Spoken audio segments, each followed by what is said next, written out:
쌤이 문제풀이를 많이 못해줘서 틀린 거 오늘 남아서 풀이하고 그러고 갑시다. 자기 틀린 거 다시 보고 갑시다. 얼마 안 남았어요. 우리 물리 오늘 운동량과 충격량 하고 다음 시간에 생물 하면 진도 다 끝납니다. 시험 시간표 이제 풀 나와줘야 되는데 아직 안 나오네. 신도림들 늦게 나와가지고 시험 시간표 나오는 대로 쌤한테 또 전달 부탁드릴게요. 어차피 시험 범위는 다 정해져 있어가지고 빠지는 부분만 없다면 이대로 해주시면 되겠습니다. 그래 얘들아 다음 주면 진도 다 나가서 우리 전체 암기 테스트 조만간 다시 본다 그랬어요. 전체 암기 테스트 다시 한 번 더 볼 거예요. 해도 될까?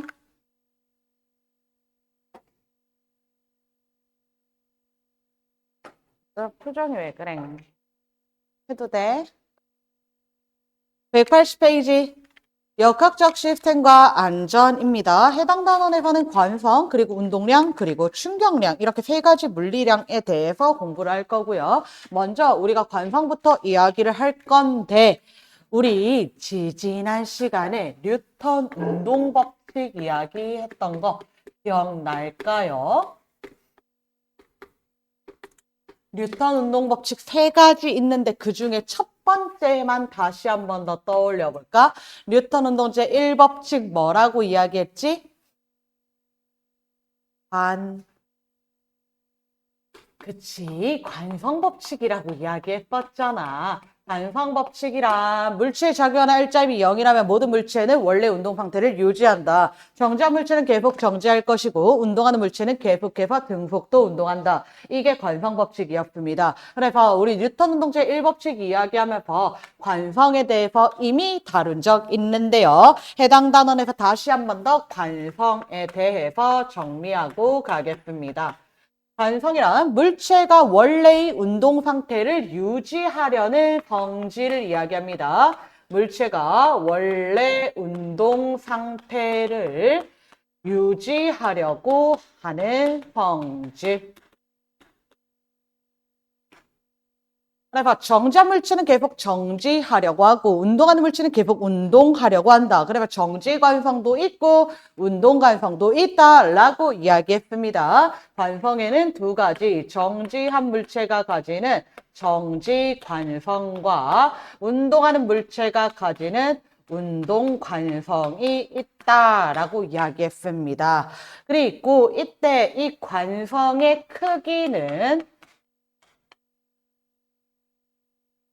질량에 의해서 결정이 됩니다. 질량이 큰 물체는 관성의 크기가 크기 때문에 원래의 운동 상태를 유지하려는 성질이 크고요.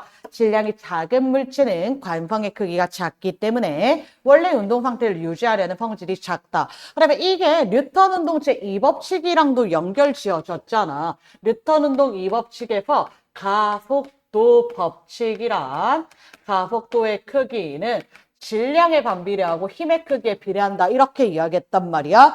질량이 클수록 관성이 커요. 가속도는 작아져요. 라고 이야기했습니다. 처음 듣나요? 들어봤나요, 얘들아?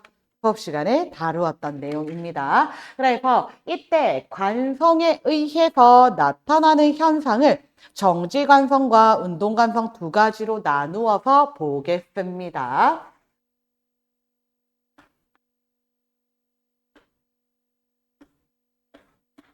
얘들아, 뉴턴 운동법칙 하면서 관성의 예시는 설명 안 했던 거 맞죠? 했나요? 안 했지요. 오케이. 자, 그러면 먼저 정지관성 예시부터 살펴볼게요. 우리 버스를 탈 거야. 그럼 버스를 탈 때는 정지해 있는 버스를 타야 돼요? 달리는 버스를 타야 돼요? 버스 안 타봤어? 우리 반 안 해본 게 이렇게 많아가지고 어떻게 세상을 살아가려고.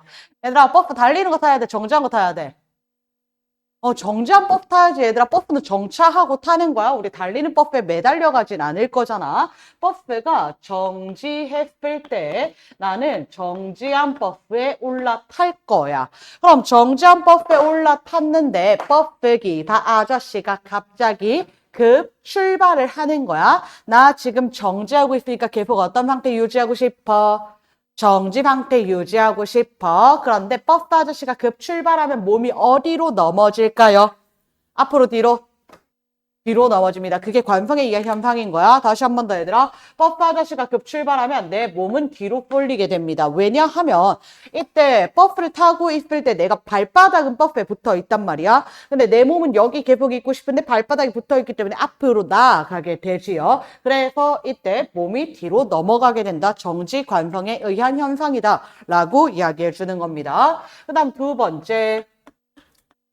컵 위에다가 빤빤한 두꺼운 종이를 올려두고 그 종이 위에다가 다시 동전을 올려뒀어. 그 상태에서 내가 종이를 재빠르게 뽑아내는 거야. 그럼 종이를 재빠르게 뽑아내면 이때 이 동전은 어떻게 됩니까?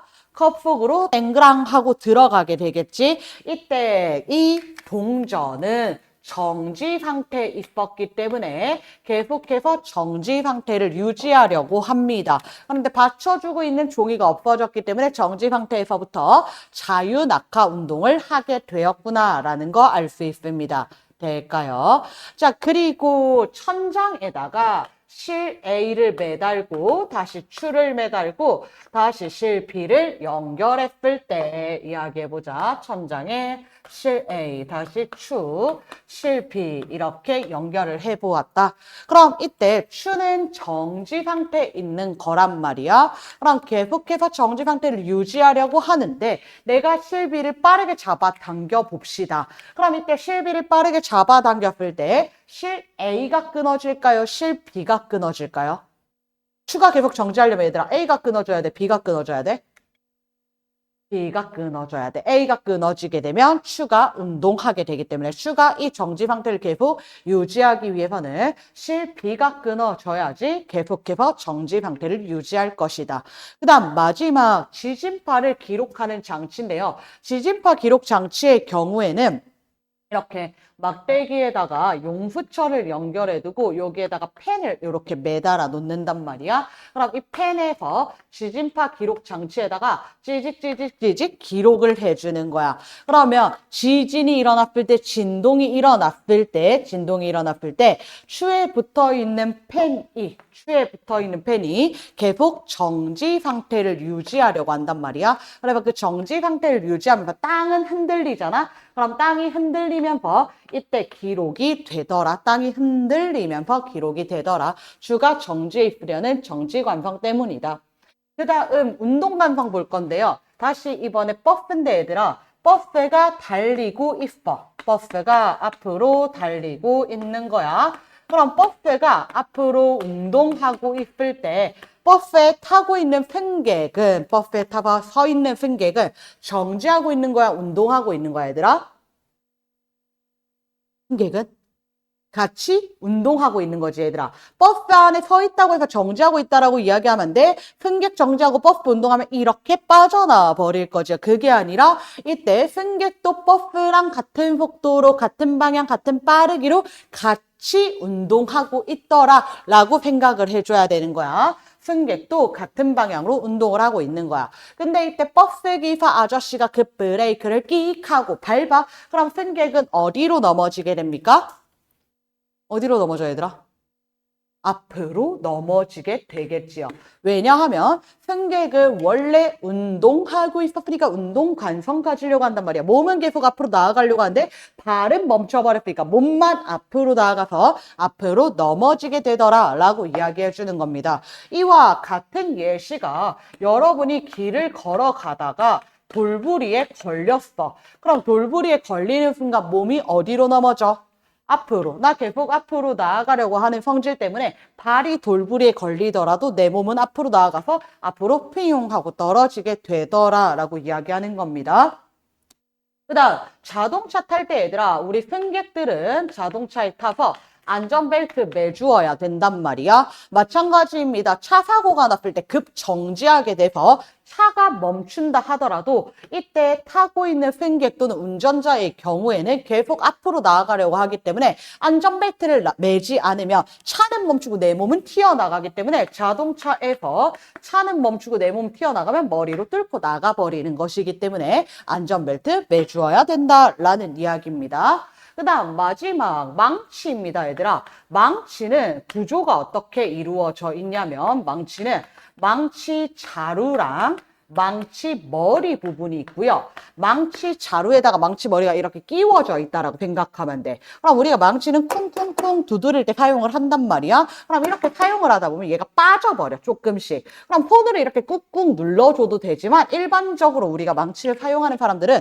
어떻게 해주냐면 얘가 조금 헐거워지게 되면 땅에다가 망치 자루를 쿵쿵 하고 내려칩니다. 그럼 망치가 아래로 운동하는 동안 망치 자루, 망치 머리 둘 다 아래로 운동하지요. 근데 망치 자루가 멈추게 되지. 하지만 망치 머리는 운동 감성에 의해서 계속해서 아래로 내려오게 되고 꽉 끼워지게 되더라라고 이야기하는 거야. 이거랑 같은 원리가 얘들아, 여러분 샴푸나 림프나 아니면 케첩 뿌려 먹는 거, 마요네즈 뿌려 먹는 거 잘 안 나오면 아래로 흔들어 주잖아. 아래로 흔들면 이 안에 들어있는 내용물이 아래로 운동을 하다가 이 통이 멈춰버리니까 지 혼자 아래로 삑 하고 나오게 되는 거예요. 이해될까요? 오케이, 좋습니다.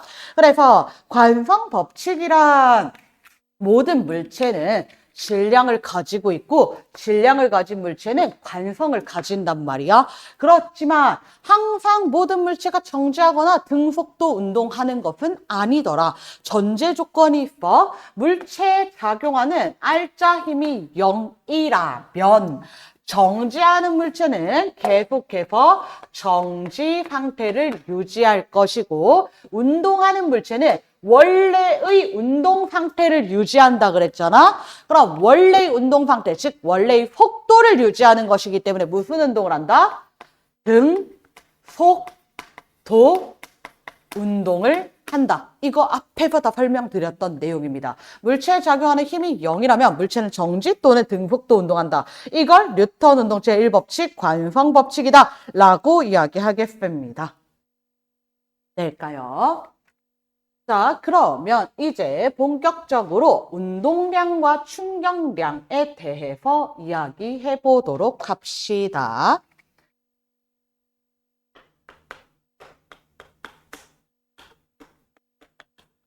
자, 운동량은 운동하는 물체의 운동 효과를 나타내는 물리량을 운동량이라고 해요.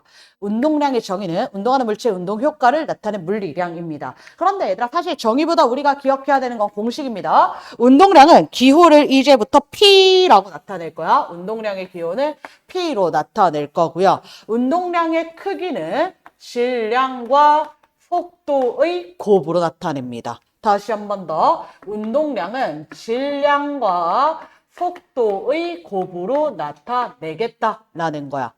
그럼 운동량의 단위는 질량의 단위와 속도의 단위를 곱해주면 돼, 얘들아. 질량의 단위 어떻게 되지요? 질량의 단위? 킬로그램. 속도의 단위? 미터 퍼 세컨드. 그럼 이거 두 개 곱한 거야. 따라서 운동량의 단위는 킬로그램 곱하기 미터 퍼 세컨드이다 라고 이야기해 줄 거야. 될까요? 자, 그리고 얘들아, 여기서 방향도 고려해 줘야 되는데 질량은 방향이 있어요, 없어요? 없습니다. 속도는 방향이 있어요, 없어요? 있습니다. 그러면 운동량의 방향은 속도의 방향과 서로 같은 방향이구나 라고 이야기해 줄 거야. 운동량의 방향은 곧 속도의 방향과 같다. 따라서 운동량의 크기는 질량이 클수록 속도가 클수록 크다. 끝. 자, 그럼 몇 개만 구해 볼게요. 물체 A는 질량이 3kg이고요. 오른쪽으로 2m/s로 운동을 합니다. 물체 B는 질량이 2kg이고요. 오른쪽으로 3m/s로 운동을 합니다. 물체 C는 질량이 3kg이고요. 속도는 왼쪽으로 2m/s이다. 이렇게 이야기할게요. 자, 그럼 이때 A의 운동량 얼마야, 얘들아? 2, 3, 3이 6. 단위는요? 킬로그램, 미터 퍼 세컨드. B의 운동량 얼마예요? 6 킬로그램, 미터 퍼 세컨드. C의 운동량 얼마예요? 6 킬로그램, 미터 퍼 세컨드. 됩니까, 얘들아? 될까요? 자, 그럼 질문. 이때 A랑 운동량이 같은 건 B야, C야? 둘 중에 하나밖에 안 돼. A랑 운동량 같은 거 B야, C야? B야. 운동량 방향 있다고요, 없다고요? 있다고요. 자, 그럼 오른쪽 방향을 플러스라고 두겠습니다. 왼쪽 방향이 마이너스가 되겠지요. 그럼 A의 운동량은 플러스 6이라고 이야기할 거고 B의 운동량 플러스 6이 될 거고 C의 운동량은 마이너스 6이 될 거지. 그럼 A랑 운동량 똑같은 건 누구다? B이다 라고 이야기해 줘야 된다는 거야. 방향이 같아야지 운동량 같다라고 이야기해 준다는 거예요. 이해되겠습니까? 오케이, 좋습니다. 다시 질문할게요.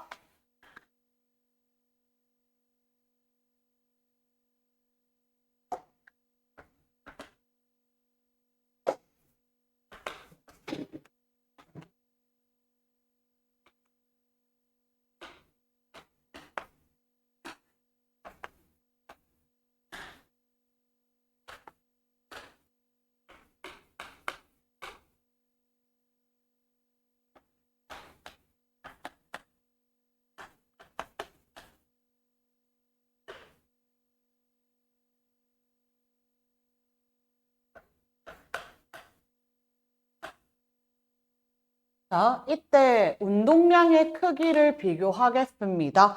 A, B, C 중에 운동량 누가 제일 클까요?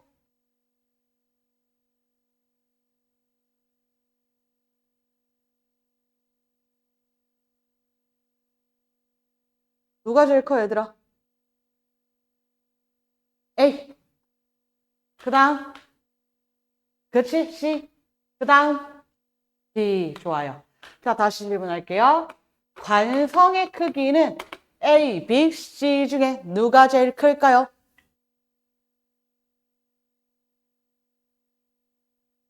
B지. 그 다음, A지요. 그 다음, C지요. 얘들아, 이거 시력 테스트 아닙니까? 관성의 크기는 무엇에 의해서 결정이 된다? 질량에 의해서 결정이 된다. A의 질량 얼마입니까? 5kg, B의 질량 얼마입니까? 100kg, C의 질량 얼마입니까? 2kg. 그럼 5랑 100이랑 이 중에 누가 제일 크냐라고 물어본 거 아니야, 얘들아? 누가 제일 커?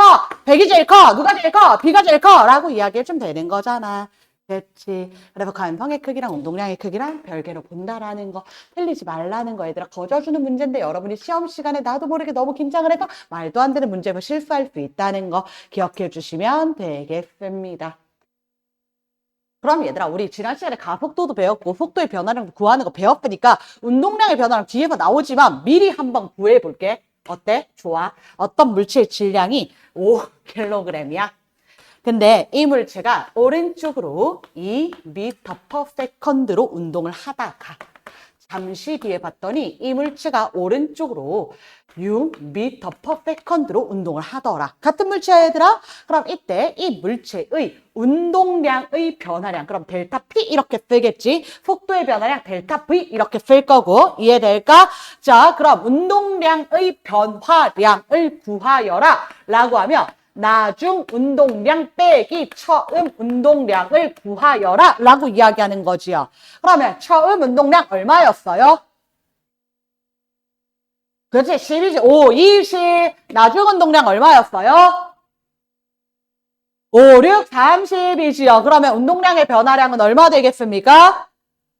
그렇지, 30 마이너스 10이니까 20이다 라고 이야기해 줄 수 있어야 된다는 거예요. 이해되겠습니까? 될까요? 아, 이거 너무 쉬우니까 그럼 난이도 조금만 높여볼까요? 좋아요. 자, 그러면 이번에는 물체가 오른쪽으로 2m/s로 운동하다가 잠시 뒤에 봤더니 주의하세요. 왼쪽으로 1m/s로 운동하더라. 이때 물체 운동량의 변화량 계산해 보세요.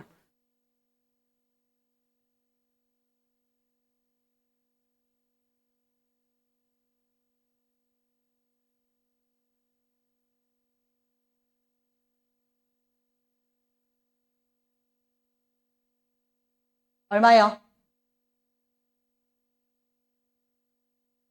5kg m/s 나왔나요? 나왔으면 잘못 나왔어요, 얘들아. 얼마 나왔어요? 15 나와야 되지. 마이너스 15 나와야 되지. 처음 운동량 플러스 10kg m/s고요. 나중 운동량 얼마? 왼쪽이니까 마이너스 5kg per second여야겠지요. 그럼 운동량의 변화량은 마이너스 5 빼기 플러스 10 마이너스 15입니다. 라고 이야기해줘야 된다는 거야. 오케이? 입니다. 어려운 거 아직 안 했어요.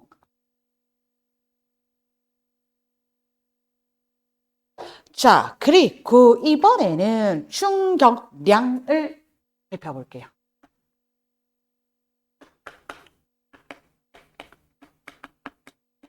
얘들아, 충격량이라고 하는 것은 충격의 총량이야. 근데 충격을 한 글자로 하면 뭐야, 얘들아? 충격.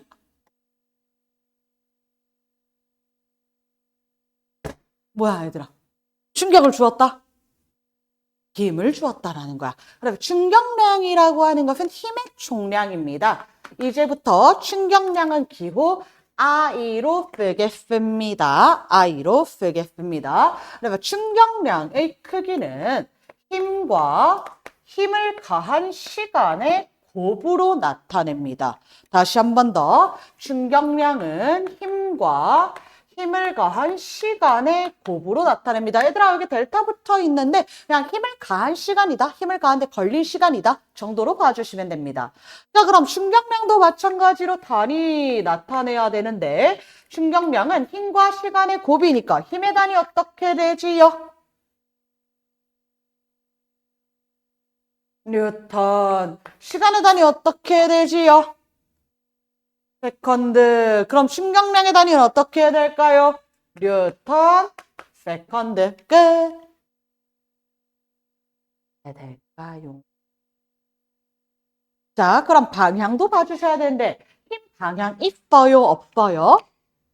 힘, 힘, 힘, 힘.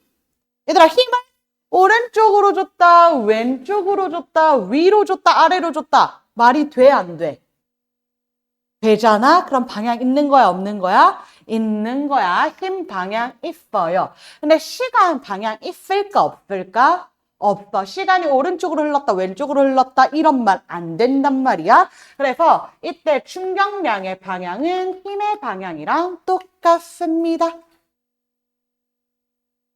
그래서 힘도 그렇고, 충격량도 그렇고, 운동량도 그렇고, 방향이 있는 물리량이기 때문에 우리 방향 무엇을 통해서 나타내자?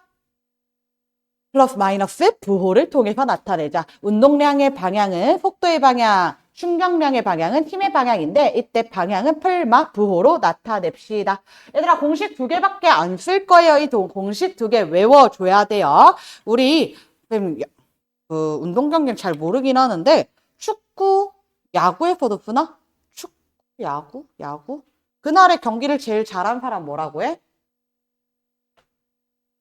안 써? 그런 말 없어. 몰라, 얘들아? MVP 몰라? 너넨 왜 그렇게 사람 무안을 줘?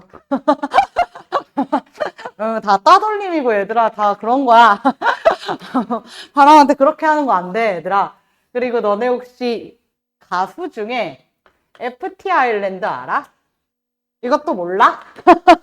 이홍기 몰라, 얘들아? 이따 집에 가면서 한번 검색해봐. FT 아일랜드 이홍기.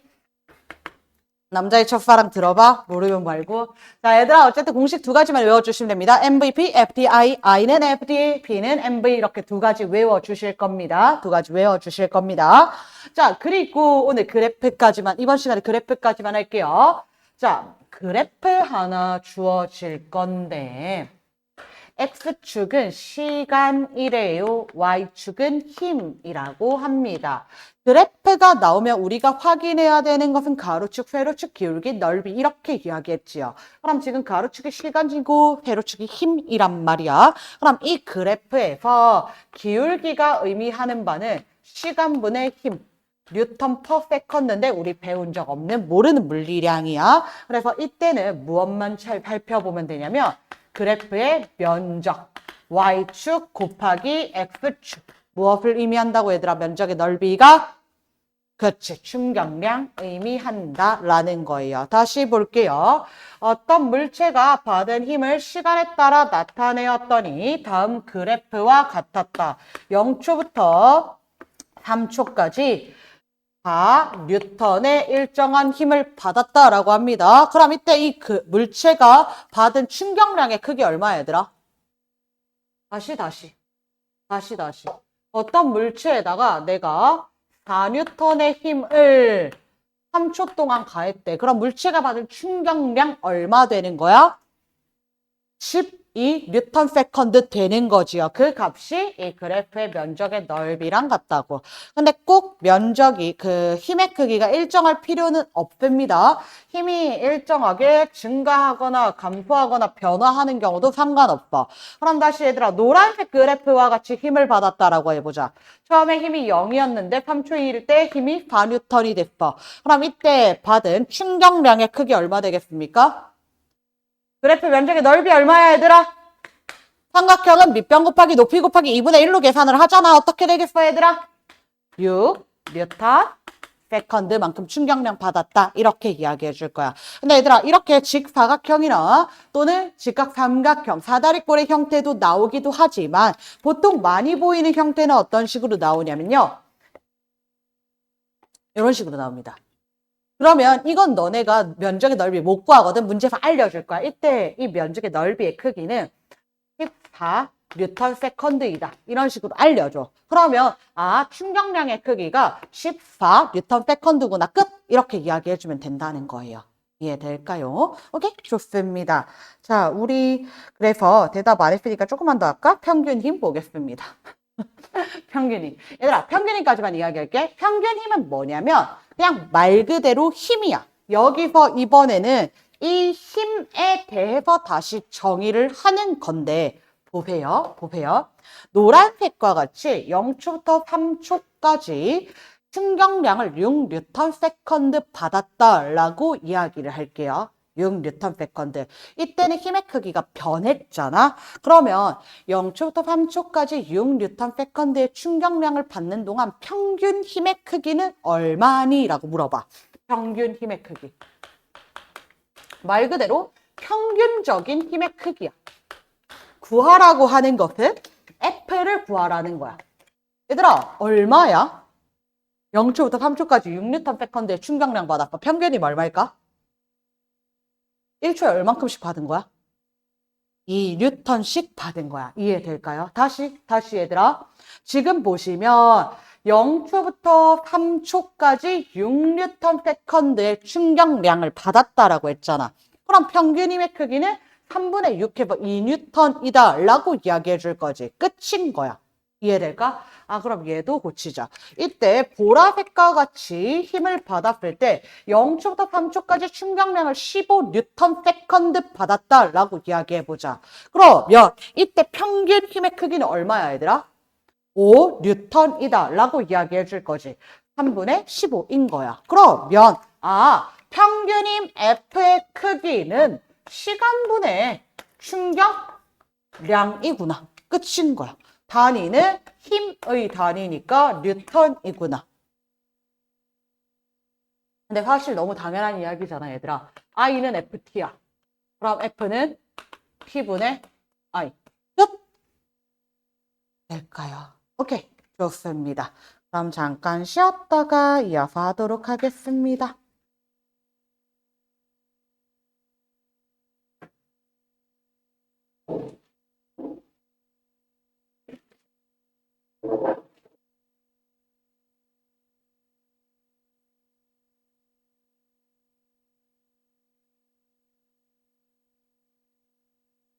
봐봐, 얘들아. 우리가 지난 시간에 뭐라고 했냐면 물체에 힘을 가하면 물체는 운동 상태가 변한다라고 이야기했지요. 다시 한 번 더. 물체에 힘을 가하면 물체는 가속도가 생긴다, 속도 변화가 생긴다 라고 이야기를 했단 말이야. 그럼 오늘은 어떻게 보는 거냐면 물체에 힘을 가하면 충격량을 가한 거잖아. 그럼 속도가 변한다면 운동량이 변화하겠다라는 거예요. 이게 오늘의 메인 내용, 핵심 내용입니다.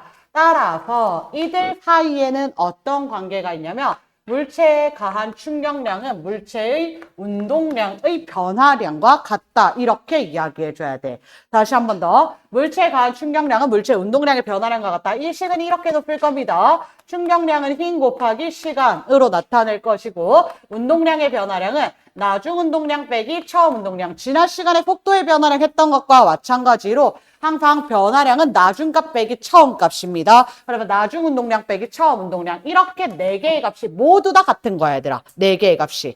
그런데 이때 운동량의 변화량 또는 나중 운동량 빼기 처음 운동량을 다시 써볼게. 그럼 질량 곱하기 나중 속도 빼기 질량 곱하기 처음 속도가 되는 거지.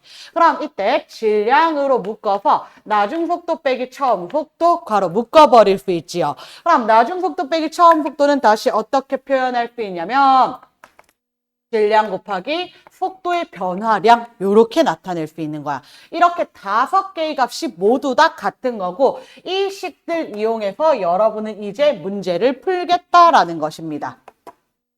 될까요?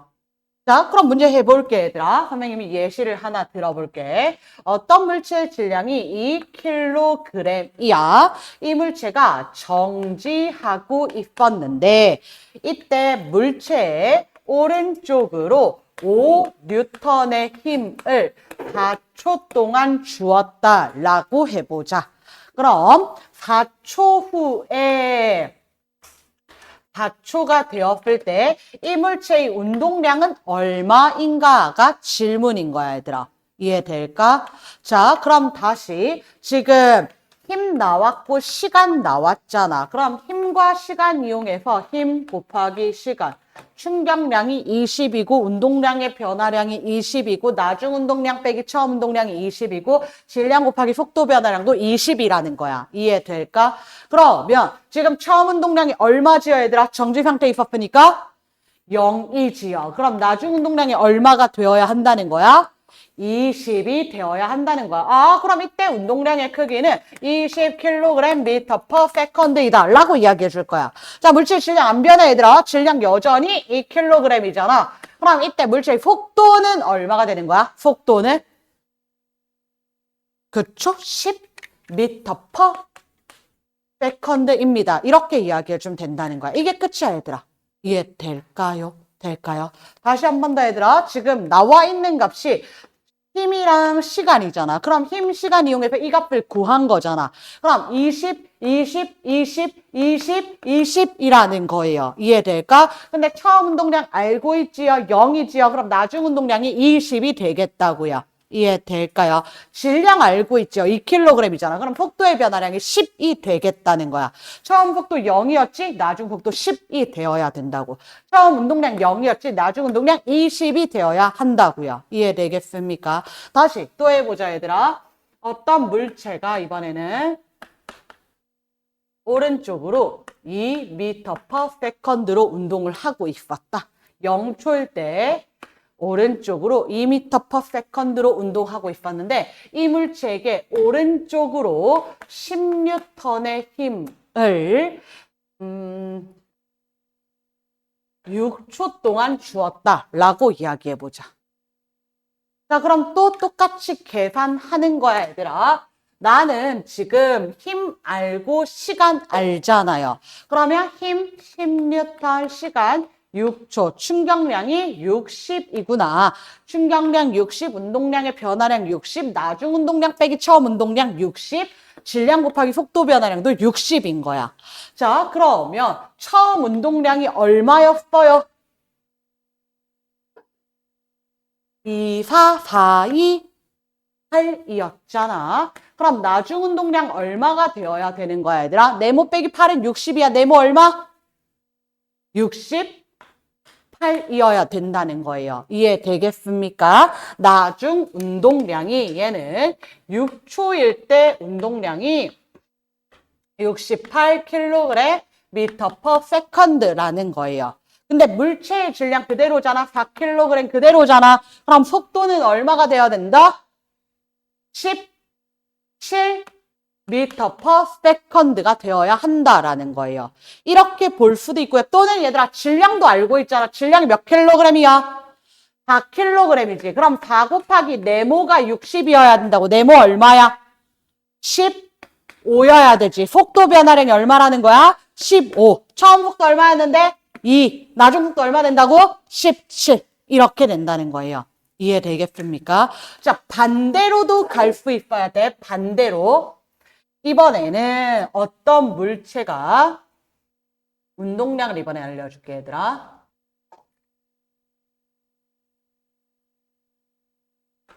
어떤 물체가 질량이 5kg인데 0초일 때는 오른쪽으로 2m/s로 운동을 하다가 이 물체가 3초 뒤에 봤더니 오른쪽으로 8m/s로 운동을 하고 있더라. 이때 0초부터 3초까지 물체가 받은 충격량을 구하여라 라고 이야기하는 거야. 자, 얘들아, 질량은 계속 말하지만 안 변합니다. 한 물체에 대해서는. 처음 질량 5kg 속도 2m/s, 나중 질량 5kg 속도 8m/s지. 그럼 처음 운동량 얼마였어요? 10. 나중 운동량 얼마였어요? 40. 그럼 운동량의 변화량 얼마인 거예요? 30. 충격량 얼마예요? 30이 된다는 거예요. 아, 충격량 30Nm/s입니다. 이렇게 이야기해주면 된다는 거야, 얘들아. 될까요? 자, 여기서 추가로 또 질문할 수 있어. 그럼 이때 평균 힘은 얼마야? 라고 물어볼 수 있어. 평균 힘. 얘들아, 평균 힘 F는 시간분의 충격량이잖아. 시간이 몇 초 걸렸지? 그쵸, 3초 걸렸죠? 충격량 얼마 받았어? 30Nm 받았어. 그럼 평균 힘은 얼마구나? 10N이구나. 이렇게 이야기해 줄 수 있어야 된다는 거예요. 이해될까요, 얘들아? 그래서 이 식 안에서 계속 돌아가는 거야. 이 식 안에서 계속 우리 반복해서 연습해 보는 거예요. 자, 한 번만 더 해볼게요. 한 번 더 해볼게요. 보통 문제 상황이 이렇게 나와. 야구 질량이 2kg인 야구공이 오른쪽으로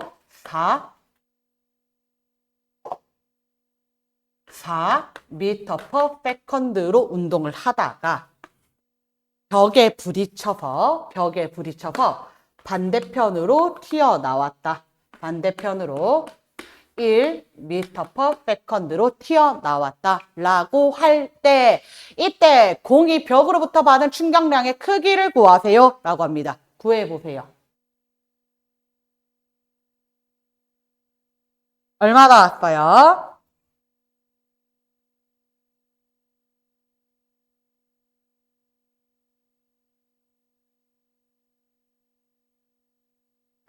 처음 운동량 얼마야, 얘들아? 2, 4, 8. 나중 운동량 얼마야? 2란 말이야. 근데 방향이 반대잖아. 방향 고려해야 된다고. 오른쪽을 플러스라고 한다고 왼쪽은 마이너스가 돼야 되는 거지. 그러면 나중 운동량은 마이너스 2 빼기 처음 운동량은 플러스 8이잖아요. 그럼 운동량의 변화량 얼마예요? 마이너스 10. 충격량 얼마예요? 마이너스 10이라고. 이해될까, 얘들아? 여기서 6이라고 말하면 안 된다는 거야. 될까, 얘들아? 저 충격량 10 받았다, 끝. 근데 충격량이 마이너스 10이잖아, 얘들아. 여기서 이 마이너스는 방향을 의미해, 방향. 어느 방향이야? 오른쪽이야, 왼쪽이야? 그치, 왼쪽이지. 우리 오른쪽을 플러스로 잡고 왼쪽을 마이너스로 잡았으니까 충격량이 마이너스 방향이라는 거야. 봐봐, 얘들아. 벽에다가 공이 가다가 끙야 하고 부딪혀서 끙야 하고 부딪혀서 끙야 하고 부딪히는 순간 이렇게 부딪히는 순간 힘 어디로 받았어? 오른쪽으로 받았어? 왼쪽으로 받았어? 왼쪽으로 힘 받으면서 튀어나오는 거잖아. 끙 하고 부딪히는 순간 얘들아 공은 힘을 왼쪽으로 받았잖아. 벽은 오른쪽으로 받고. 이해됩니까? 다시 공이 깡 하고 부딪혀서 깡 하고 부딪히는 순간 이때 벽은 오른쪽으로 힘 받고 공은 왼쪽으로 힘 받았다는 거예요. 이해될까요? 그래서 왼쪽으로 10만큼 받았다. 그래서 여러분이 실제로 문제를 풀 때는 뭐라고 이야기를 하냐면 충격량을 구하여라, 운동량을 구하여라 라고 이야기하지 않고 충격량의 크기를 구하여라, 운동량의 크기를 구하여라. 이렇게 나와, 얘들아. 왜 이렇게 나오냐면 이 플러스 마이너스는 잡기 나름이란 말이야. 우리는 오른쪽을 플러스로 잡았지만 누군가는 왼쪽을 플러스로 잡을 수도 있단 말이야. 이 오른쪽 왼쪽은 잡기 나름이기 때문에 플러스 마이너스는 잡기 나름이기 때문에 항상 구한 뒤에 절대값 취해서 꺼내주셔야 됩니다. 크기를 구하여라 라고 이야기하니까. 이해될까요? 오케이, 좋습니다. 자, 한 번 더 해보자. 한 번 더 해보자. 이번에는 질량이 2kg인 공이 오른쪽으로 4m/s로 운동을 하다가 벽으로부터 충격량을 4Nm/s만큼 받았다라고 합니다. 그럼 벽에 부딪힌 이후에 물체의 속도는 얼마인지 구하세요라고 해. 이제 운동량이랑 충격량이랑 섞여 있는 거야, 얘들아. 섞여 있는 거야. 다시 문제에서 충격량 자체를 알려줘 버렸어. 충격량이 얼마라고 이야기했어? 4라고 이야기했지. 근데 어느 방향일 거야, 얘들아? 왼쪽으로 받을 거죠. 왼쪽으로. 공이 받은 충격량이니까 왼쪽. 그래서 마이너스 4인 거야. 충격량의 크기는 4지만 충격량은 마이너스 4야. 이해될까? 그러면 이 모든 값들이 다 마이너스 4여야 된다고요. 그런데 나 지금 처음 운동량 알잖아. 처음 운동량 얼마예요? 8이지요. 그러면 네모 빼기 8은 마이너스 4인 거야. 네모 얼마야? 4지. 그럼 나중 운동량이 4가 되겠다는 거지요. 나중 운동량. 그럼 나중 운동량이 4kg 미터 퍼 세컨드이려면 나중 속도는 얼마여야 돼? 2m 퍼 세컨드여야 돼. 끝. 이해될까요? 되겠습니까? 역으로 계산해봐도 똑같아, 얘들아. 처음 운동량 플러스 8, 나중 운동량 마이너스, 나중 운동량 4니까 4 빼기 8. 미안. 그럼 오른쪽으로 운동하겠네. 다시. 값을 좀 잘못 줬다. 한 번만 더 할게.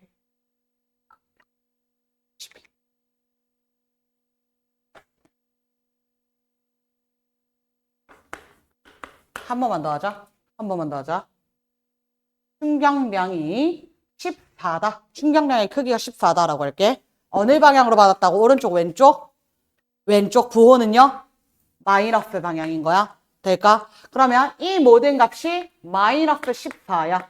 이꼴 네모 빼기 처음 운동량 4가 되는 거지. 될까요? 그럼 네모 얼마? 마이너스 10이지. 그럼 나중 속도 얼마 되는 거야? 얼마가 돼야 돼, 얘들아?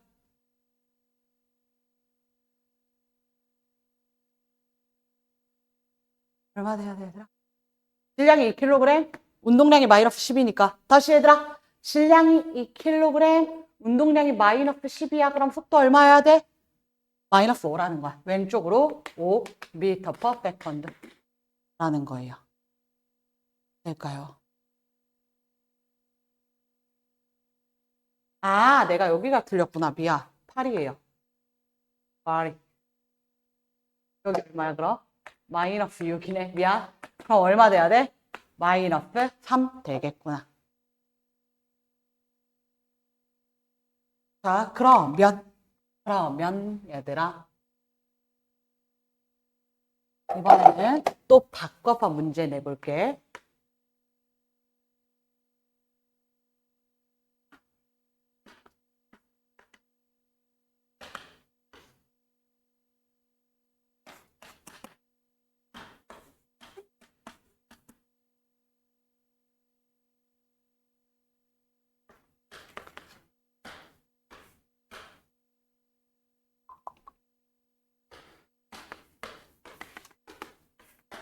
자, 질량이 5kg인 공이 오른쪽으로 2m per second로 운동하다가 벽으로부터 다음과 같이 힘을 받았다. 벽으로부터 받은 힘을 시간에 따라 나타낸 그래프이다. 이때 그래프 아래 면적의 넓이는 20Nm/s일 때 충돌 후 공의 속력은 얼마가 되었을까? 구하십시오. 구하십시오. 얘들아, 여러분이 자꾸 구해봐야 돼. 난 구할 줄 알아. 너네도 알아? 얘들아, 이 그래프의 면적의 넓이가 의미하는 게 뭐예요? 충격량인 거잖아. 근데 왼쪽으로 받았으니까 마이너스라고 붙여줄게요. 처음 운동 방향 플러스로 잡을게요. 그럼 충격량이 마이너스 20입니다. 운동량의 변화량 마이너스 20입니다. 나중 운동량 빼기 처음 운동량 마이너스 20입니다. 될까요? 자, 그러면 이때 나 처음 운동량 알고 있잖아. 얼마였어? 10이었어. 그럼 네모 빼기 10은 마이너스 20이네. 네모 얼마야? 마이너스 10이지요. 그럼 충돌의 속도 얼마가 되는 거야? 마이너스 2가 되어야 한다는 거예요. 이해될까요? 네. 자, 그리고 이때 얘들아 의문점이 생길 수 있단 말이야. 선생님 그러면 충격량과 운동량은 서로 단위가 똑같나요? 충격량의 단위는 뉴턴 세컨드였고요. 운동량의 단위는 킬로그램 미터 퍼 세컨드잖아요. 근데 충격량을 20 뉴턴 세컨드 받았을 때 운동량이 20kg 미터 퍼 세컨드가 변하나요? 라고 생각할 수 있는데 확인해 보자 얘들아. F는 MA라고 했단 말이야. 그럼 힘의 단위는 뉴턴인데 질량의 단위 킬로그램, 가속도의 단위 미터 퍼 세컨드 제곱이니까 뉴턴은 킬로그램 미터 퍼 세컨드 제곱이랑 똑같은 단위야. 여기까지 될까? 그럼 다시 힘 곱하기 시간의 단위는 이렇게 표현할 수 있다고. 뉴턴 곱하기 세컨드인데 킬로그램 곱하기 미터 퍼 세컨드 제곱 곱하기 세컨드로 고쳐줄 수 있지. 그럼 세컨드 한번 약분하고 뉴턴 세컨드 있고 킬로그램 미터 퍼 세컨드이다. 둘은 단위 같습니다, 얘들아. 다시 한 번 더. 이때 킬로그램 미터 퍼 세컨드랑 뉴턴 세컨드는 서로 같은 단위이다 라는 거예요. 1 뉴턴 세컨드는 1 킬로그램 미터 퍼 세컨드랑 같습니다. 여기까지 될까요? 그리고 계속 증명할게요, 얘들아. 이와 같은 관계식이 나오는 이유는 뭐냐면 힘 곱하기 시간, 다시 한 번 더 질량 곱하기 가속도 곱하기 시간 이렇게 고쳐줄 수 있지. 될까? 자, 그럼 질량 곱하기 가속도는 시간분의 속도 변화량으로 나타내 줄 수 있고 다시 여기 곱하기 시간이란 말이야. 그럼 시간 약분되고 힘 곱하기 시간은 질량 곱하기 속도 변화량과 같더라 라는 게 증명됩니다. 그래서 충격량과 운동량의 변화량은 같구나 라는 것입니다. 될까요? 그래서 충격량과 운동량은 방향이 같을 수도 있고 다를 수도 있어 얘들아. 다시 한 번 더 정리합니다. 충격량의 방향은 힘의 방향과 같아요. 운동량의 방향은 속도의 방향과 같아요. 그리고 충격량은 운동량의 변화량과 같잖아. 그러면 충격량의 방향과 운동량의 변화량의 방향은 똑같아. 여기까지 이해될까? 하지만 운동량의 방향과는 같을 수도 있고 다를 수도 있단 말이야. 여기 봐봐요. 얘들아. 이때 처음 운동량 플러스 방향이었지요. 근데 충격량의 방향 마이너스 방향이었다고요. 그래서 운동량의 방향과 충격량의 방향이 같을 수도 있고 다를 수도 있더라 라는 거야. 근데 당연히 얘들아, 당연히 힘과 속도가 방향이 같아. 그럼 빨라져, 느려져? 빨라져. 힘과 속도가 방향이 반대야. 빨라져, 느려져? 느려져. 그럼 다시 얘들아, 충격량과 운동량의 방향이 같으면 빨라져. 충격량과 처음 운동량의 방향이 같으면 빨라져. 같은 방향으로 힘을 준 거야. 같은 방향으로 충격량 강한 거야. 근데 충격량과 운동량의 방향이 반대이면 느려지거나 아니면 반대편으로 운동을 합니다. 느려지거나 반대편으로 운동을 합니다. 빼주셔야 됩니다. 이해될까? 그래서 이 식은 이렇게도 여러분이 표현을 해주셔야 됩니다. 나중 운동량은 처음 운동량에다가 충격량을 더한 것과 같아요. 다시 한 번 더 얘들아. 충격량은 운동량의 변화량이자 나중 운동량 빼기 처음 운동량이지요. 그러면 충격량은 나중 운동량 빼기 처음 운동량이니까 나중 운동량은 처음 운동량에다가 충격량 더한 것과 같더라. 이거 조금 빠르게 계산해 주셔야 됩니다, 얘들아. 다시 한 번 더 해볼게요. 다시 한 번 더. 질량이 3kg의 물체가 오른쪽으로 2m/s로 운동을 하고 있었습니다.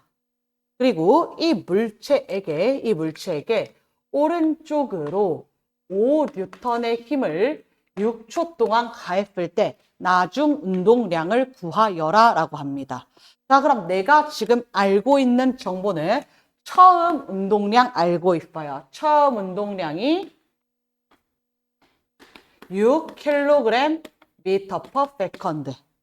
그리고 물체가 받은 충격량 알고 있어요. 충격량이 30Nm/s. 그럼 지금 물어본 건 나중 운동량이잖아? 아, 나중 운동량을 처음 운동량에다가 충격량 받은 만큼 더해주면 되는 거잖아, 얘들아. 이해될까? 그럼 처음 운동량이 6, 충격량이 30, 나중 운동량 36, 끝! 이해될까요? 그럼 나중 속도가 얼마가 됐다, 얘들아? 속도까지 찾아줘. 속도 얼마 되는 거야? 12m/s가 되었구나 라는 거야. 36은 3 곱하기 10이니까 질량 곱하기 속도라는 거예요. 이해될까요? 자, 여러분 한 번 더 해볼게요. 여러분 자꾸 계산해 보셔야 됩니다. 이번에는 질량이 1kg인 물체가 오른쪽으로 5m/s로 운동을 하고 있었는데 이때 이 물체에게 왼쪽으로 4N의 힘을 2초 동안 가했다 라고 이야기해 볼게. 나중 운동량이 얼마인지 구하세요. 똑같습니다, 얘들아. 방향만 잘 고려하시면 됩니다. 방향만.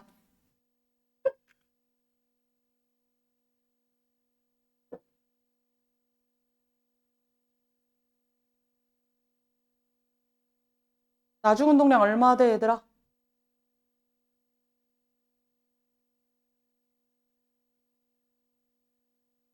처음 운동량 얼마야, 얘들아? 5. 오른쪽이네 플러스 5라고 줄게. 그러면 충격량은 얼마 받았어? 8. 왼쪽이네 마이너스라고 둘게. 그러면 이때 나중 운동량은 처음 운동량 더하기 충격량이잖아요. 그럼 나중 운동량 얼마가 되었구나? 마이너스 3 되었구나. 그럼 나중 속도도 구할 수 있지. 1 곱하기 마이너스 3이니까 왼쪽으로 3m/s로 운동하는구나. 여기까지 해야 될까요? 오케이. 이렇게 계산해 주는 겁니다, 얘들아. 해당 단원에서는 이런 계산 문제 많이 나올 건데 계산 문제라 해봤자 다 더하기 빼기 곱하기 나누기 사칙연산밖에 안 나옵니다.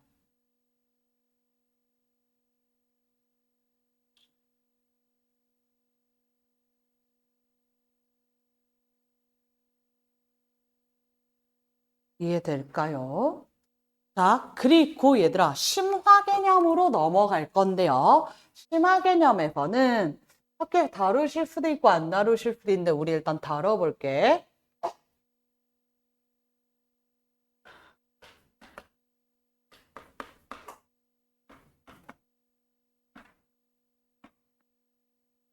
운동량 보존 법칙입니다. 운동량 보존 법칙이라고 하는 것은 뭐냐면 두 물체가 충돌할 때 두 물체의 충돌 전후 운동량의 총합은 같다라는 거야. 자, 다시 물체 A와 물체 B가 상대적으로 가까워지는 운동을 한다면 A, B가 서로를 향해 다가와도 되고 A가 B를 따라잡아도 되고 B가 A를 따라잡아도 되고 하나는 정지하고 하나는 운동해도 상관이 없습니다, 얘들아. 그럼 이렇게 서로 다가오는 운동을 한다면 둘은 만나게 될 거야. A와 B는 꿍 하고 만나게 될 거야. 그럼 꿍 하고 만나는 순간 이때 힘을 받게 돼. 봐봐, 얘들아. A랑 B가 서로 다가와서 꿍 할 수도 있고 B는 가만히 있는데 A가 와서 꿍 할 수도 있고 또는 A가 가만히 있는데 B가 와서 꿍 할 수도 있고 따라잡아서 꿍 할 수도 있단 말이야. 어쨌든 꿍 하는 순간 얘들아 A랑 B는 이 접촉면에 힘을 받는단 말이야. A는 힘 어디로 받을까? 꿍 힘 어디로 받아 얘들아? A는 얘들아 꿍 하는 나는 곧 부서지고 말 거야 얘들아. 어디로 힘 받아? A 힘 어디로 받아 얘들아? A 얘들아 어디로 받을까? 봐봐 아니 아까 벽이랑 충돌하는 거랑 똑같잖아. 이렇게 부딪혔잖아. 이렇게 부딪힐 때 A 힘 어디로 받았어? 오른쪽 왼쪽? 왼쪽. 벽은 힘 어디로 받았어? 오른쪽. 이해돼? 그럼 AB가 이렇게 부딪히는 순간 A는 힘 어디로 받는다고? 왼쪽. B는 힘 어디로 받는다고? 오른쪽. 얘들아 그냥 모르겠으면 뿡 해서 이렇게 힘 받은 여기서 접촉면에서 이렇게 힘 받은 거야. A는 왼쪽, B는 오른쪽. 여기까지 될까, 얘들아? 자, 그러면 이때 부딪히는 순간 A는 왼쪽으로 FA를 받았다고 하자. B는 오른쪽으로 FB를 받았다고 하자. 근데 이때 A는 누가 민 거야? 누가 힘을 가한 거야? 누가 A한테 힘 가했어, 얘들아? B가 A한테 힘을 가한 거지. 그럼 B는 누가 힘을 가한 거야? A가 B한테 힘을 가한 거지. 그럼 A가 B한테 가한 힘과 B가 A한테 가한 힘은 작용, 반작용 관계에 있다는 거야. 뉴턴 운동제의 3법칙이었죠, 얘들아. A가 B에 가한 힘과 B가 A에 가한 힘은 크기를 갖고 방향은 서로 반대이다라고 했단 말이야. 그럼 이 두 힘의 크기가 서로 어떻다는 거야? 같다는 거예요. 이해될까요? A가 받은 힘의 크기와 B가 받은 힘의 크기가 같고 힘은 얼마 동안 받냐면 접촉한 동안 받아. 그럼 접촉하는 시간은 A와 B 입장에서 서로 똑같을 거잖아. A가 받은 힘과 B가 받은 힘은 크기는 같고 방향은 반대일 거라고요. 그런데 이때 힘을 받은 시간을 곱해 주어도 여전히 크기는 같고 방향이 반대일 거잖아. 그럼 이게 결국에 A가 받은 충격량일 거지. 이것은 B가 받은 충격량일 거지. 두 값이 서로 어떻다? 같다. 방향은 반대이다. 이해될까? 그럼 얘들아 계산식이 복잡해 보이지만 어려운 개념은 아니야. 잘 봐봐봐. A의 나중 운동량은 A의 처음 운동량에다가 A가 받은 충격량을 더할 거지. 그 다음 B의 나중 운동량은 B의 처음 운동량에다가 B가 받은 충격량을 더할 거지. 그럼 얘네 둘을 더해볼게. 그럼 이 네 개의 값을 더하는 거다. 그치 유준아? 그런데 이때 A가 받은 충격량이랑 B가 받은 충격량 크기가 서로 어떻다고요? 같고요. 방향은 반대잖아. 그럼 둘이 더하면 얼마 돼? 0 돼. 그럼 A의 나중 운동량과 B의 나중 운동량의 합은 A의 처음 운동량과 B의 처음 운동량의 합과 같다라는 거야. 이해될까요? 얘들아, 진짜 쉽게 말하면, 이런 거야. 봐봐. A가 처음 운동량이 플러스 10이었어. B가 처음 운동량이 마이너스 5였다고 해볼게. 마이너스 5였다. 자, 근데 이때 A가 충격량을 마이너스 20을 받은 거야. 그럼 A의 나중 운동량은 마이너스 10이 됐겠지? 이해될까? 그럼 B는 이때 충격량을 플러스 20만큼 받았겠지. 그럼 B의 나중 운동량은 얼마가 되겠어, 얘들아? 플러스 15가 되겠지? 이해될까? 얘들아, 그럼 처음 전체 운동량 얼마야? 오, 나중 전체 운동량 얼마야? 오, 당연한 이야기잖아, 얘들아. 나중 전체 운동량은 A와 B의 처음 운동량에다가 A가 받은 충격량 더하기 B가 받은 충격량 더하는데 두 개 더 해봤자 얼마라고요? 0이라고요. 안 더한 거라고요.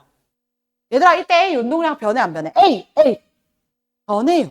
B 변해 안 변해? 변해요. 근데 전체는 변해 안 변해? 안 변해요 라고 이야기해 주는 거야. A와 B는 결국에 똑같은 힘을 주고받았고 똑같은 충격량을 주고받았기 때문에 결국 전체적으로 운동량 보존된다. 이게 운동량 보존 법칙이야. 그러니까 그래 계산해보자 얘들아. 계산해보자. 적용해보자 쌤이랑 같이. 자, 여러분 교재 182페이지 운동량 보존 법칙 보시면요. A는 질량이 M이고 B는 질량이 EM입니다. A는 질량이 M이고 B는 질량이 EM입니다.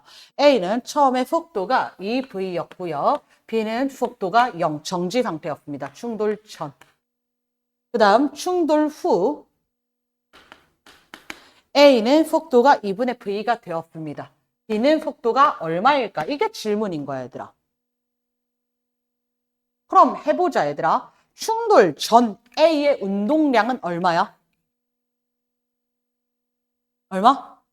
2mv. B의 운동량은 얼마야? 0. 그럼 전체 운동량은 2mv야. 그럼 충돌 후에 전체 운동량도 얼마여야 된다고? 2mv여야 된다고. 근데 충돌 후 A의 운동량이 얼마니? 2분의 1mv지. 그럼 B의 운동량은 얼마여야 돼? 2분의 3mv여야겠지요. 됩니까? 그럼 B의 질량이 2m이니까 속도는 4분의 3v여야 된다. 두 개 곱해서 2분의 3mv 나와야 되니까. 이게 끝이야. 될까? 얘들아, 한 번 더 확인해보자. 그러면 이때 A는 운동량이 얼마 변했어요? A의 운동량. 2mv에서 2분의 1mv가 됐으니까. 얼마 변했어요? 얘들아, 2에서 2분의 1 됐어. 얼만큼 차이나? 마이너스 2분의 3mv. 만큼 운동량 변한 거고 충격량 받은 거야. 그럼 B는 얼만큼 변했어? 0에서 2분의 3mv 됐으니까 그렇지? 플러스 2분의 3mv가 됐다고 같다고요. 이해되겠습니까? 될까? 될까? 한 번만 더 얘들아. A의 처음 운동량을 A라고 할게. B의 처음 운동량을 B라고 할게. 오케이? A의 나중 운동량은 A 빼기 C인 거야. B의 나중 운동량은 B 더하기 C인 거야. 그럼 A 더하기 B는 A 빼기 C 더하기 B 더하기 C랑 같잖아요. 오케이? 될까요? 그래서 운동량이 보존된다라는 거야. 그래서 두 물체가 충돌하는 과정에서 전체 운동량 보존만 써주시면 돼요.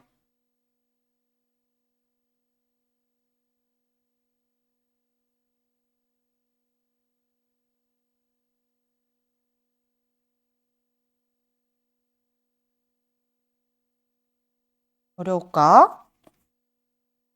해볼까?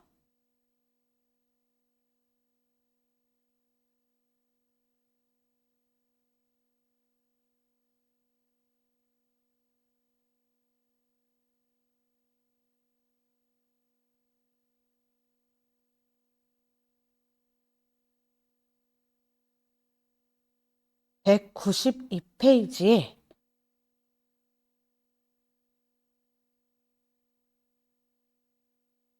23번 문제 같이 볼게요.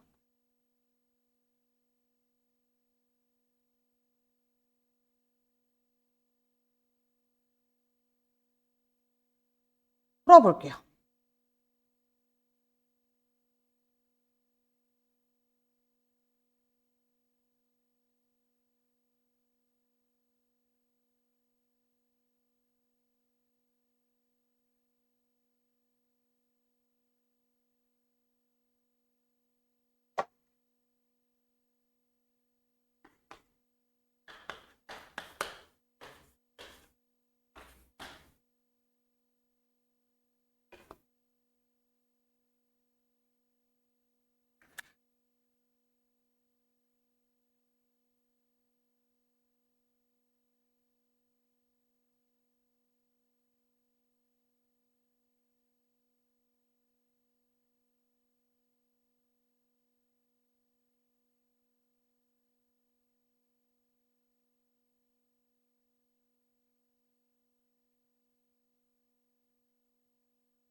얘들아, 충돌 전 A의 운동량 얼마였어?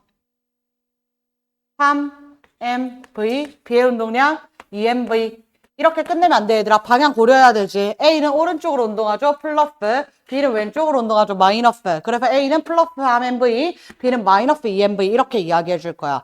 그 다음 그래프 나왔잖아. 시간에 따른 힘 그래프 나와 있고, 이때 이 그래프의 면적의 넓이가 5mv라고 한단 말이야. 그럼 시간에 따른 힘 그래프에서 면적의 넓이가 의미하는 바가 뭐라 그랬지요?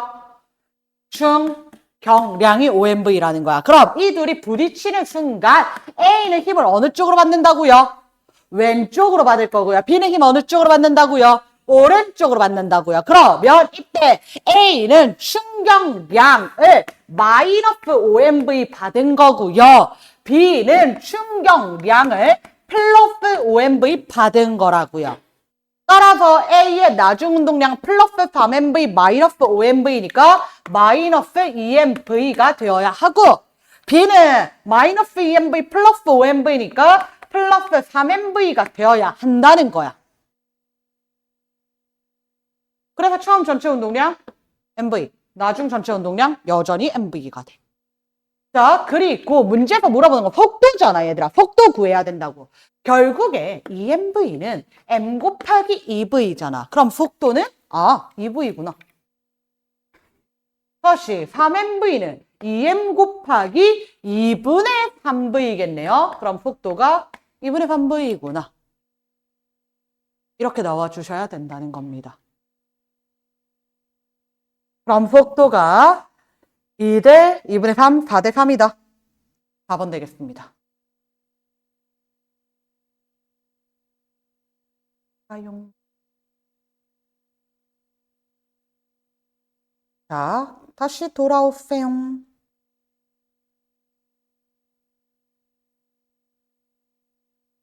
183페이지입니다.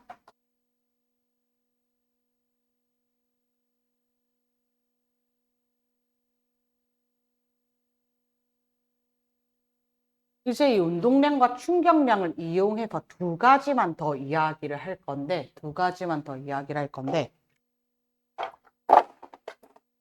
두 개를 비교를 해야 돼.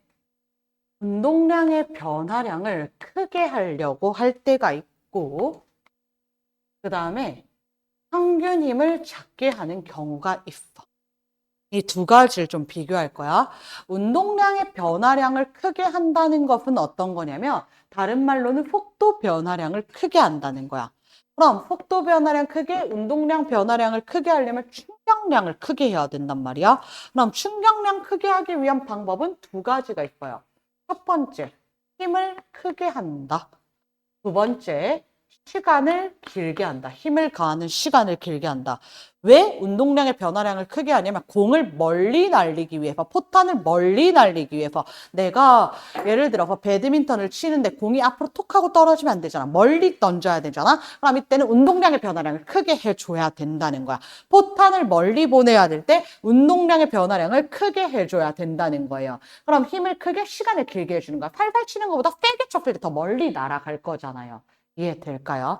근데 얘랑 비교되는 게 뭐냐면 힘을 작게, 평균 힘을 작게 하자인데, 이 평균 힘을 작게 하자에는 전제 조건이 있어. 앞에 뭐가 들어갈 거냐면 충격량이 일정해.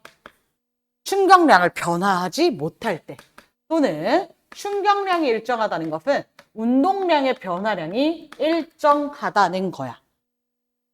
충격량이 일정하고 운동량의 변화량이 일정한데 힘을 작게 한대. 얘들아, 다시. 충격량은 일정한데 힘을 작게 하려면 시간을 어떻게 해줘야 돼? 시간 어떻게 해줘야 돼? 길게 해줘야 된다는 거야. 이때는 시간을 길게. 둘 다 시간을 길게거든. 근데 개념이 달라. 얘는 힘이나 시간이 정해져 있지 않아. 내가 세게 칠 수 있고 오래 칠 수 있고 많이 칠 수 있다는 거야. 정해져 있지 않은 상황에서 세게 칠수록, 길게 칠수록 충격량 커지고 운동량의 변화량 커지고 멀리 날아간다는 거야. 이해될까? 근데 두 번째 경우에는 충격량이, 운동량의 변화량이 정해져 있어. 내가 달려가다가, 자동차를 타고 가다가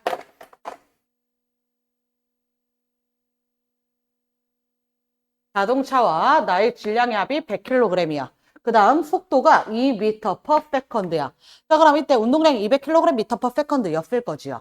근데 벽에 부딪히는 순간 속도 0 될 거지. 운동량 0 될 거지. 운동량의 변화량은 200에서 0이니까 200kg/s. 충격량이 200Nm/s로 정해져 있어. 얘들아, 근데 봐봐. 선생님 지금 자동차 타고 가고 있어. 100kg 자동차랑 속도 2m/s로 운동하고 있는데 나 브레이크가 고장났다? 근데 나에게 선택지가 두 개가 있어. 어디에 박을지 선택지가 두 개가 있어.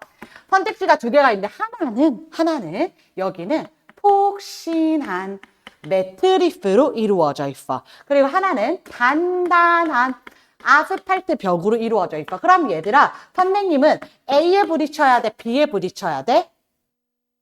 얘들아, 내가 어디에 부딪혀야 살까? 관심 없구나? 얘들아, 선생님 A에 부딪혀야 돼? B에 부딪혀야 돼?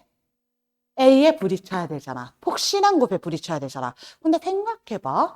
폭신한 곳에 부딪히든 단단한 곳에 부딪히든 나중 운동량 똑같이 0 될 거잖아. 멈출 거잖아. 그 말은 운동량의 변화량 똑같을 거잖아. 그 말은 충격량이 똑같을 거잖아. 근데 A에 부딪히면 살고 B에 부딪히면 죽는단 말이야. 죽는단 말이야. 그럼 내가 죽는지 사는지 결정하는 것은 충격량이 아니라는 거야. 어차피 충격량 똑같잖아. 근데 폭신한 곳에 부딪히면 얘들아 폭신하니까 시간이 길단 말이야. 시간이 길면 힘의 크기가 작아진다고. 이해될까요? 근데 딱딱 하면 시간이 짧잖아. 시간이 짧으면 평균 힘의 크기가 커져서 다쳐요, 부서져요, 죽어요 라고 이야기하는 거예요. 이해됩니까? 다시 정리합니다. 두 가지가 달라요, 얘들아. 두 가지가 달라요. 교과서, 교재 보면서 다시 이야기할게요. 운동량의 변화량을 크게 하는 방법. 힘이 크거나 시간이 길거나. 그래서 테니스 할 때 라켓을 끝까지 휘두른다. 그럼 힘을 끝까지 준다는 거고 힘을 가하는 시간이 더 길다는 거야. 얘들아, 우리가 테니스 공을 칠 때 닿아 있어야지만 힘을 주잖아. 떨어져 있는 상태에서 내가 양력으로 줄 수가 없단 말이야. 염력으로 줄 수가 없단 말이야. 그래, 닿아 있는 시간 자체를 길게 해주거나, 혹시 유준이 설마 자니? 닿아 있는 시간 자체를 길게 해주거나, 아니면 대포를 날리는데, 얘들아, 대포를 날리는데, 이 부분을 대포의 포신이라고 합니다. 대포의 포신. 대포의 포신에서 포탄이 힘을 받는단 말이야. 그럼 포신의 길이가 길면 길수록 힘을 받는 시간이 길어지고 포탄이 더 멀리 날아가는 거야.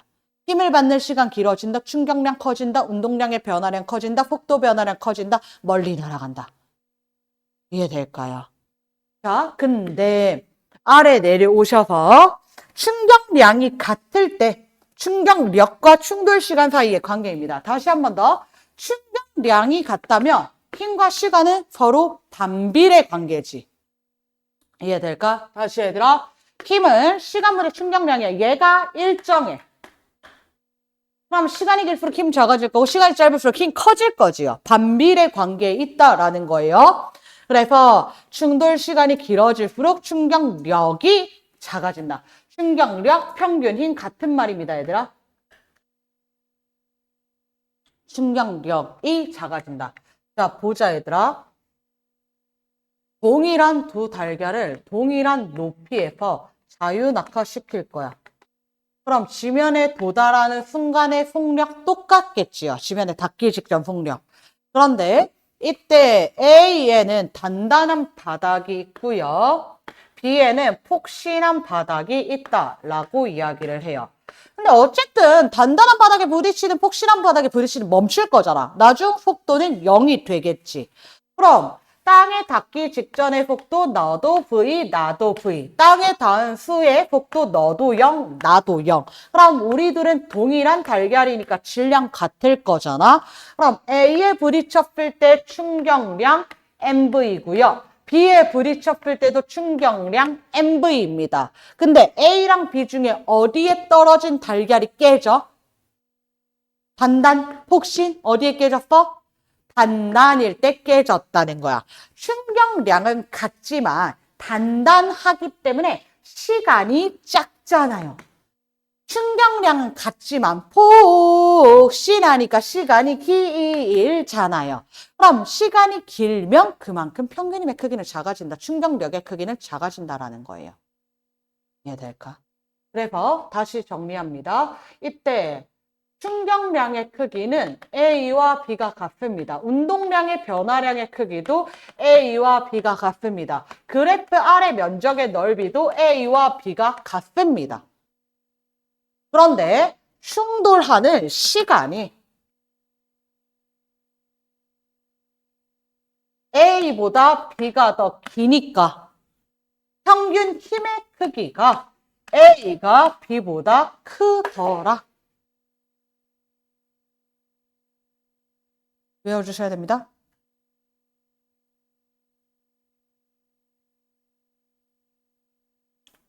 뒷장 넘어오셔서 그래서 이를 이용한 안전장치입니다. 얘들아, 안전장치는 전부 다 목적이 뭐에 있냐면 안 다치고 안 부서지고 안 죽고 안 아프는 데 목적이 있단 말이야. 그러면 안 다치고 안 부서지고 안 아프고 안 죽으려면 충격량을 작게 해야 될까? 충격력을 작게 해야 될까? 충격력을 작게 해야 돼. 얘들아 봐봐. 선생님이 오늘부터 은준이의 새끼손가락에다가 1뉴턴의 힘을 가해. 1뉴턴의 힘을 100초 동안 가하면 100뉴턴 세컨드의 충격량 가했을 거고 200초 동안 가면 200뉴턴 세컨드의 충격량 가했을 거지. 근데 1뉴턴의 힘을 계속 가한다고 해서 이 손가락 부러질까 안 부러질까? 안 부러져. 근데 내가 200뉴턴의 힘을 1초 동안 똑깍 하고 가하면 은준이의 손가락 부러져 안 부러져? 부러진다는 거야. 똑같이 200뉴턴 세컨드지만 내가 1뉴턴을 200초 동안 주면 안 부서지지만 200뉴턴을 1초 만에 주면 부서진다는 거야. 그래서 부서지는지 안 부서지는지 다치는지 안 다치는지의 의의를 결정하는 것은 충격량이 아니라 평균 힘 충격력에 의해서 결정이 된다는 거야. 안전장치의 목적은 충격력을 작게 하는 데 있어, 얘들아. 충격력. 자, 그래서 힘을 받는 시간을 길게 하여서 힘의 크기를 작아지도록 만든다. 첫 번째 교통수단입니다. 교통수단에서 얘들아 에어백, 그 다음 범퍼, 그 다음 자전거의 안전장치, 안장에 스프링이 있는데 에어백은 차 사고 나면 펑 하고 터지잖아. 그럼 내가 단단한 핸들보다는 에어백에 부딪혔을 때 포우우욱 시인하니까 충돌 시간 길어지고 평균 힘의 크기 작아지고 머리가 깨질 확률이 낮아지겠다라는 이야기야. 그 다음 얘들아 두 번째 자동차인데요. 자동차의 앞범퍼, 뒷범퍼 있잖아 얘들아. 이 범퍼는 딱딱하게 만들어야 될까? 안 딱딱하게 만들어야 될까? 잘 찌그러질까? 안 찌그러질까? 범퍼는? 잘 찌그러져 얘들아. 찌그러지라고 만든 게 범퍼야 얘들아. 범퍼는.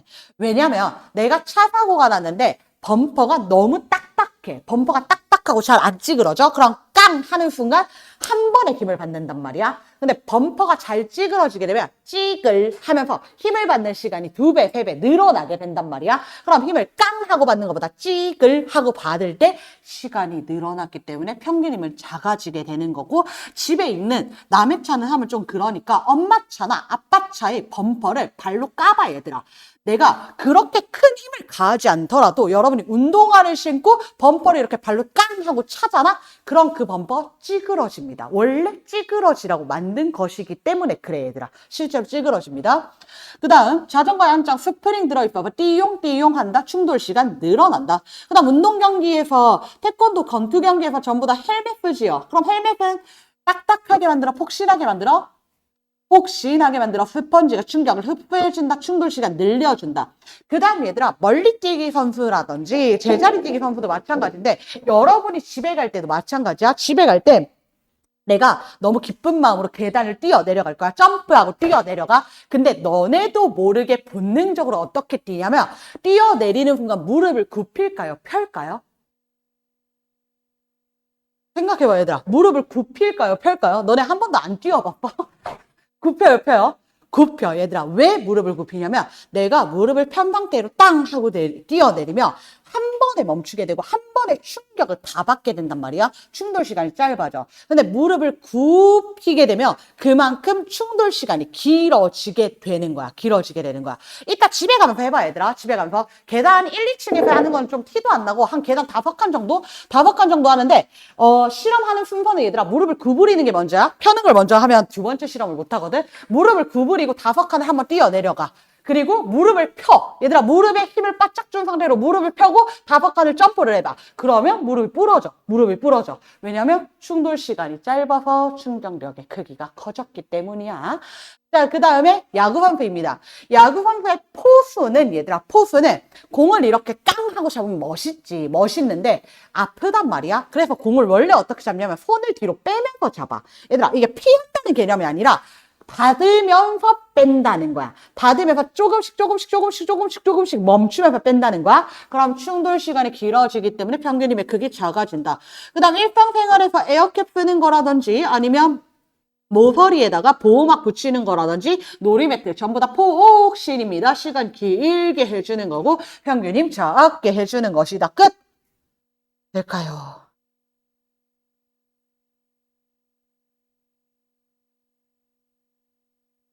문제 좀 풀어볼까요?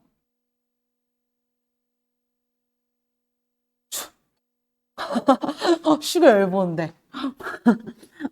오케이. 잠깐 끊었다 갑시다. 끊었다 갑시다. 너네 왜 정시 안 왔으면 쉬는 시간을 정시에 맞춰 오시려고 하는데. 쉬었다 합시다.